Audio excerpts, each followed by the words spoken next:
Bienvenue à ce nouveau numéro de Au Savoir. Aujourd'hui, nous allons vous parler de la tribu Sakata et en particulier de Dia.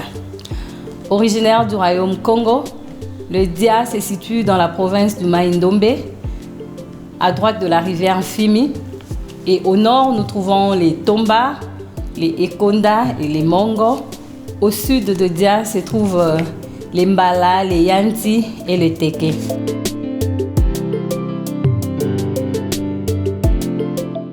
La filiation dépend de la remise de la dot ou pas.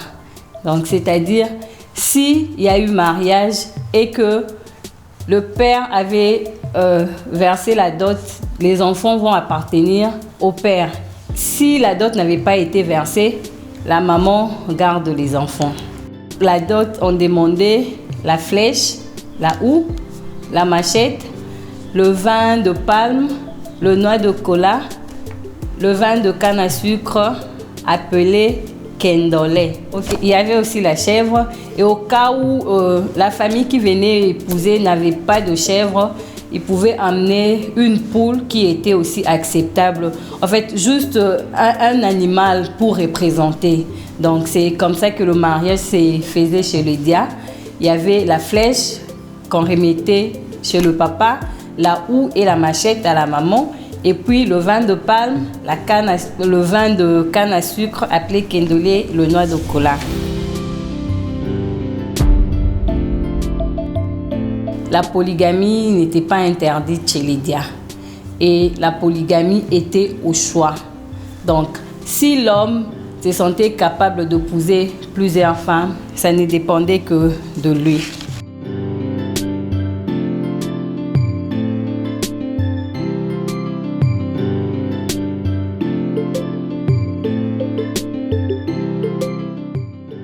Ils se nourrissent de poissons frais, de légumes, ngaï, biteku et autres, et de manioc sous forme de chikwang. Il y a le mpaté, chikwang que nous retrouvons un peu partout, et puis le moboko qui est un peu plus doux.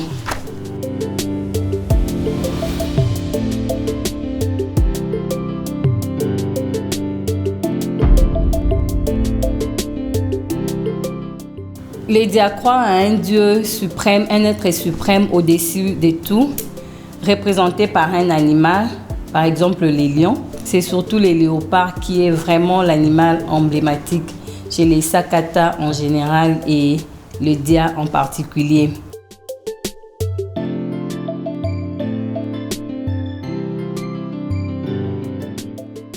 Et la sorcellerie chez les Dia occupe une très grande place.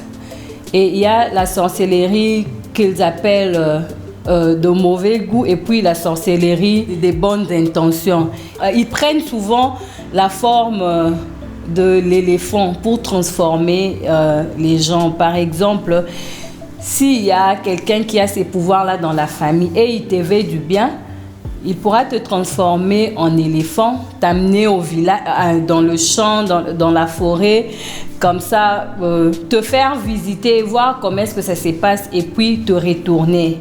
Et d'autres peuvent se transformer en éléphant, mais pour faire du mal aux autres.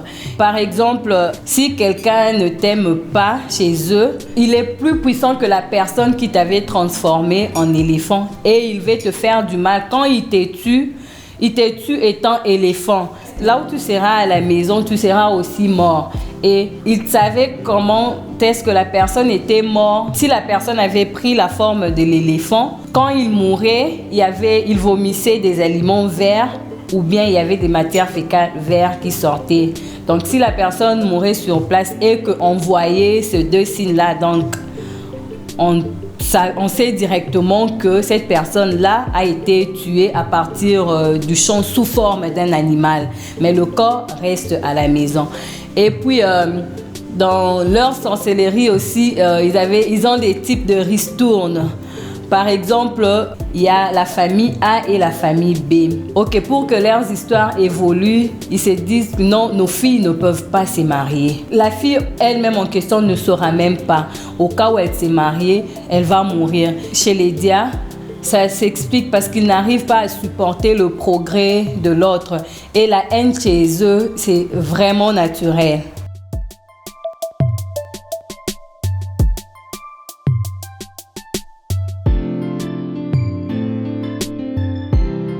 Comment est-ce qu'ils maudissaient les gens de génération?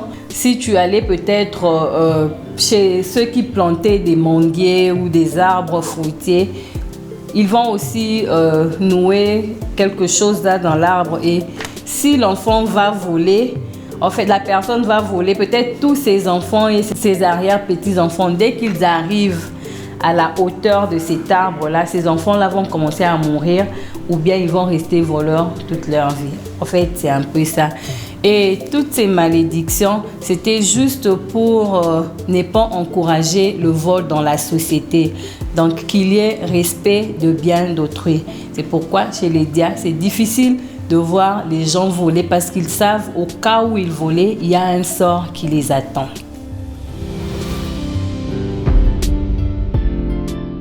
La nomination des enfants, elle se faisait au choix, mais tous les enfants, c'est obligatoire, c'est une obligation, doivent porter les noms de frères ou de la sœur de l'homme au cas où il y a eu mariage.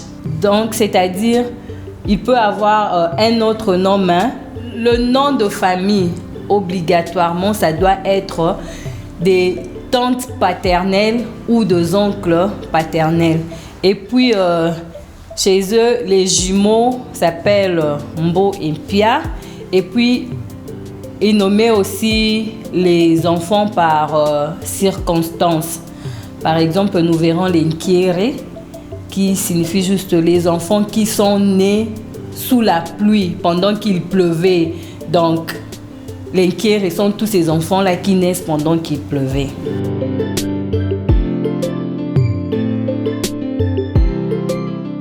En cas de mort dans la famille, les Dia avaient aussi certaines pratiques qu'ils faisaient pour savoir si la mort était naturelle ou pas. Par exemple, avant l'enterrement, quand ils seront au cimetière, ils vont couper des branches d'arbres qu'on trouvait au cimetière même et placer les membres de la famille de deux côtés, paternel et maternel, et puis parler au cercueil, parler à la personne qui est morte, d'indiquer la personne qui a causé sa mort.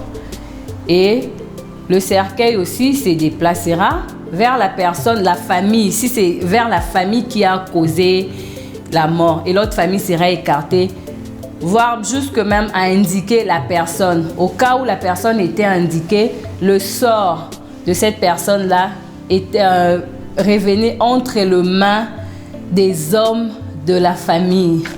Donc, notons que les Dia, la femme n'a pas le droit de parler.